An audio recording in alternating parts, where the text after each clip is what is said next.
you guys got a funding from the Biyanis, which is a big move. So can you tell us, go back to the time when you pitched, and how do you go about with the entire thing? I did not think that I was going to pitch to them. Right. Obviously, how did it all come about? Yeah, in my heart, I always wanted them, on my cap table and as mentors, because I feel like what Kishore sir has done in retail is insane, and what Ashni is doing now with Broadway and food stories is just the new age version of that. And I knew them socially a little bit, but I called them for a podcast just to chat about, like, I thought I'll get some insights. Right. But while we were talking and I started asking for advice from sir, he's like, you can give us free equity. I was like, 1 second, I don't want to give you free equity, I can give you equity. That's such a smart move. Yeah.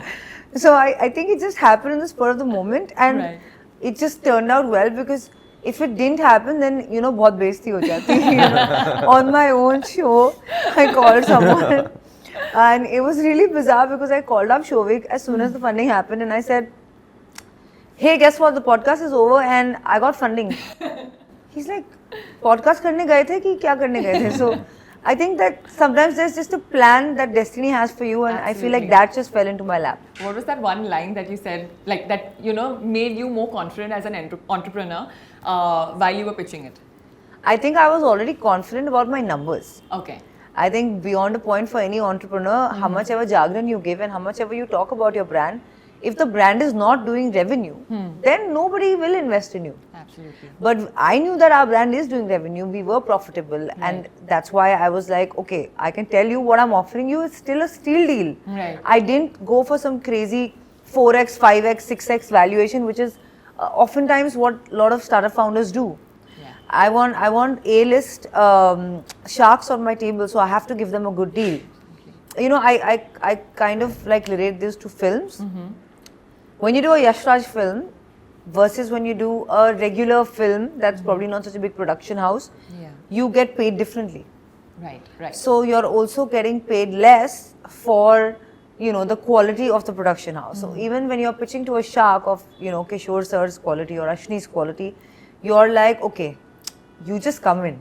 Because outside of their money, it's not that 1 crore is going to help me scale enormously, but it's their expertise, their time. Right. So what's most important that I wanted from them, and which I do get and I'm thankful for, is their time. Absolutely. I think that's... You learn a lot from them, Yeah. Even if you get to spend like half an hour, I see that when I've sat with them, I'm like, okay, this is all that I'm doing wrong. This is where I need to be. Right. This is where the business needs to go. So what are these 1 or 2 learnings that you've got from them so far? That risk to reward is always not how it's portrayed.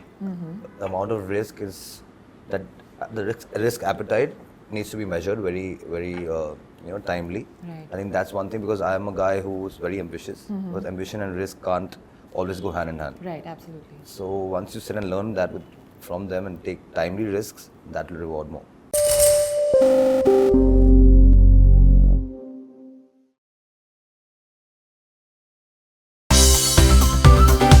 Well, thanks so much for tuning in to CNBC-TV18. Make sure you follow us and stay updated on all our social media platforms.